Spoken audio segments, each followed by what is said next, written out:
Decentralized exchanges might be expensive, but the fees will never add up to what I've lost on centralized exchanges. Good morning, good evening, good afternoon, wherever you are, whenever you are. Thank you for watching my videos. My name is Davincij Jeremy, 5x5 here in Dubai. Hope you're doing well. Hope all is good with you. But today we're going to be talking about, what happened to my money in centralized exchanges. And also, we're going to go over the news, go do a little bit of TA. And then, after that, I'm going to be answering questions for people who have signed up at Davincij15.com and are watching this live. If you haven't done that, head over to Davincij15.com and do so today, and you can watch this live. Okay. With that said, I'm going to get on with, first off, the Davitar rewards. I'm going to be doing a meetup, so you can join me here in the UAE, which is also in the city of Dubai, right? Dubai is not a country. For those who don't know, if you want to join the meetup, right, you can do that if you are a Davitar member. And we will be opening this meetup to everyone else. But first, the Davitar holders get a chance to get their tickets. So please get your tickets today on the meetup that's coming up on February the 24th. I'm wondering if I could get my developer to change this to the February 24th meetup event so they can click on that. And so that it's clear, February 24th meetup event here. Okay, so with that said, what happened to my money on centralized exchanges? Because I do promote a lot of centralized exchanges like Bybit, 2Bit, CoinW, right? It is the risk that we take with these exchanges, and I understand that risk. And so I want you to understand that on Cointopia, I lost like 45K, right? Bittrex, 20K, right? Almost 25. And also on right now on hold in Binance is another 20K. So these guys have my money hostage, Binance, and now they're asking me to prove who I am, right? I did. I followed all their instructions, provided all the data, all the deposits, right? All my financials, right? And they're sending it up to the big guys, sent it up to somebody else. Okay, see? This is how they treat you. Just be aware of that, right? And accept that. That is your risk. If you think decentralized exchanges are expensive, there's no way. If you lose all your savings on a centralized exchange, right? There's no way that would add up to the fees would add up to that. No chance. Right? Not a chance. Okay? So consider that when you're paying those heavy fees for a decentralized exchange, there's heavy fees, but consider that those heavy fees are going so that you have your freedom, right? So that nobody can come and say, hold on, what are you doing there? Right? All right. So with that said, let's move on to the news. People are using basic AI to bypass KYC, but should you? Yes. Oh man. So you can get on board with the cryptos quickly. Use these fake IDs. I think it's okay. Personally, it's my personal opinion. You can decide for yourself. If you're going to use the fake ID, don't leave the cash there, right? Just in and out, right? And done. Like if you want to get on board, you get some Bitcoin, take it off, great, right? But beyond that, no. If you're going to use it to trade, you're smoking some weed, right? Use it to get your Bitcoins out, to buy some Bitcoin and so forth. Now, this article says that there was a company that did sell it and now they're got shut down, but I'm sure there's others out there. Kids do this all the time to get in on clubs, so expect that it's normal, right? And so why not get into getting some crypto? Because you know what, these KYC rules are to prevent you from buying crypto, to slow you down, right? So use that use these fake IDs to help you speed that up. Right? So that you can get some crypto. All right. And then just use the decentralized exchanges to trade. After that, that's it. And then drop your account.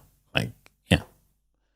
But you could also use exchanges such as 2Bit or CoinW, which does not require KYC, doesn't need your ID. And there you go. There you have it. Problem solved. Okay, so next news. Top Fed official slams Bitcoin. Neil Kashkari, president of the Federal Reserve Bank in Minneapolis, has cast significant doubts on Bitcoin's value as an inflation hedge. Okay, Kashkari. Neil Kashkari. Like, really? Cash and carry? Damn. Where do they get these names? But anyways, well, obviously you're not going to support, if you work at a place that prints money, you're going to have a problem understanding how Bitcoin works. Because you're not going to understand a technology that puts you out of a job. All right, so I understand, cash carry. Okay, you might be confused at this product called Bitcoin. You're not sure of its utility, but that's what it was designed for, to be money. Questioning the Bitcoin utility, Kashkari remarks challenge the often touted notion of Bitcoin being a shield against inflation. I want you to understand. There's only 21 million Bitcoin. So there's not enough Bitcoin to go round. And the only way for that Bitcoin to go round is with price. Understand? Price has to rise in order so that it disperses itself amongst the people who understand why they must have it first and hold on to it. And if you want it afterwards, you're going to have to pay more. So if you want it now, you pay the least price. So go buy. All right. Court order Ripple's to disclose financial statement to SEC. All right. Ripple doesn't want to do that because if they did, they will see that they're paying a market maker and stuff like that to pump the price. And this is why XRP is dumping right now.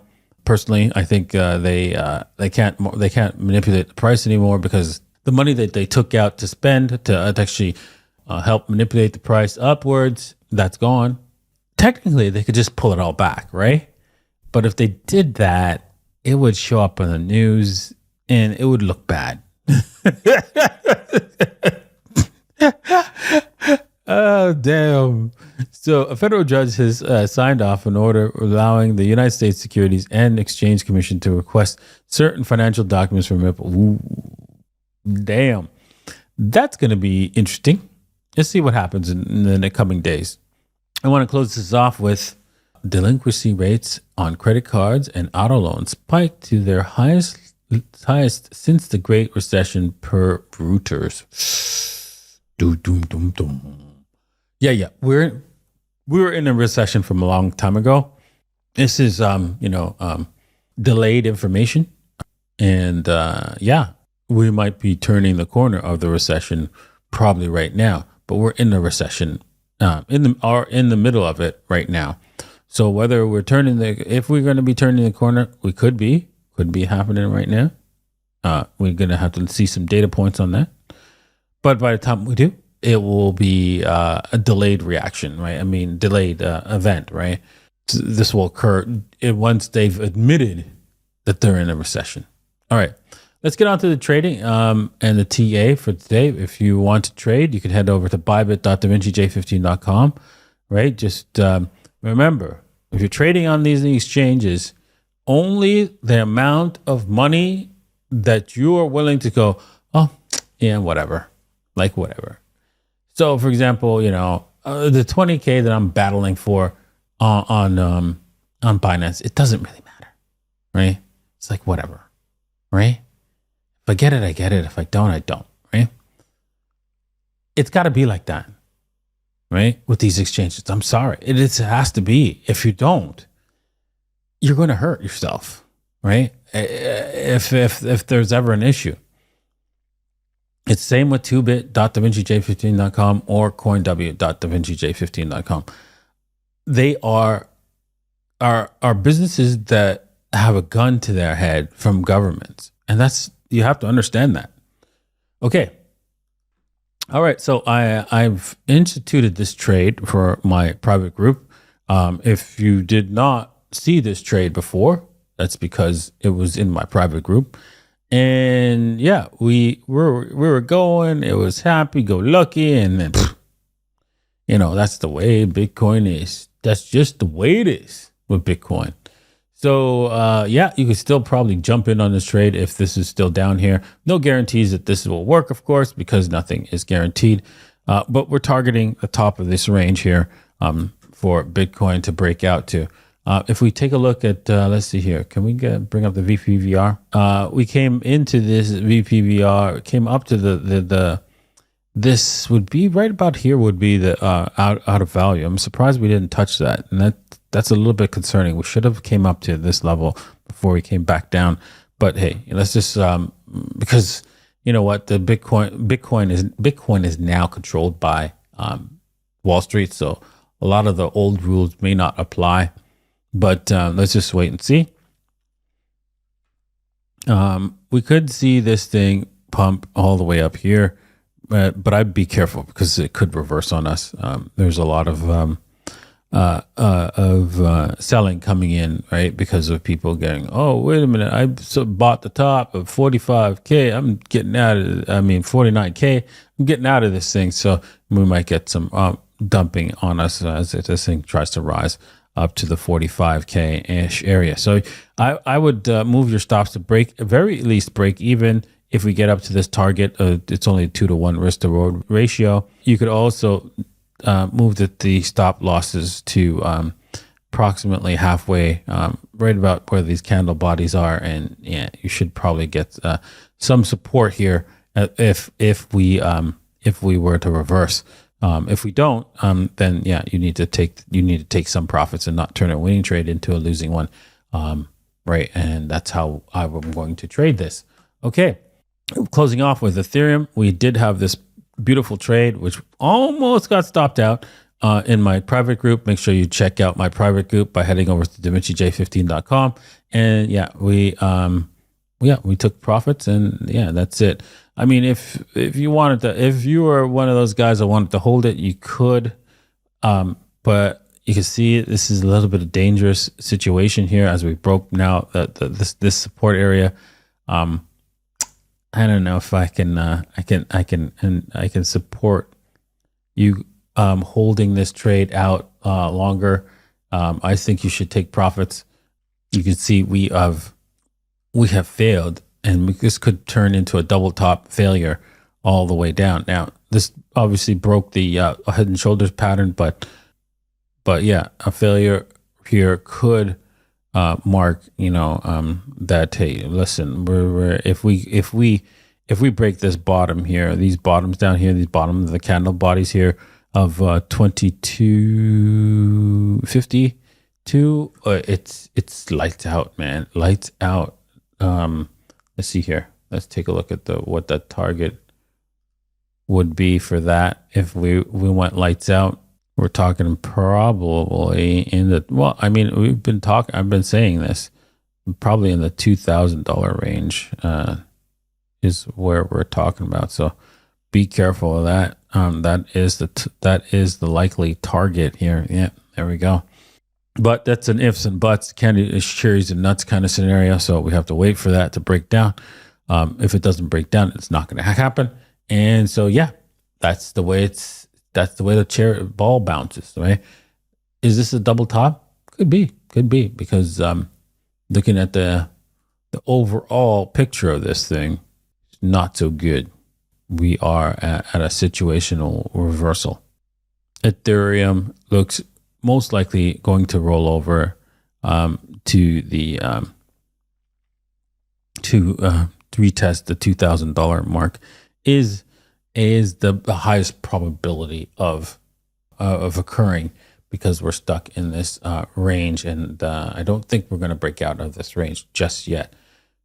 Can it happen? Yeah, but I think it's a little bit early. I think we need to retest the $2,000 mark before we continue higher to the $3,400 level is where I think I target Ethereum.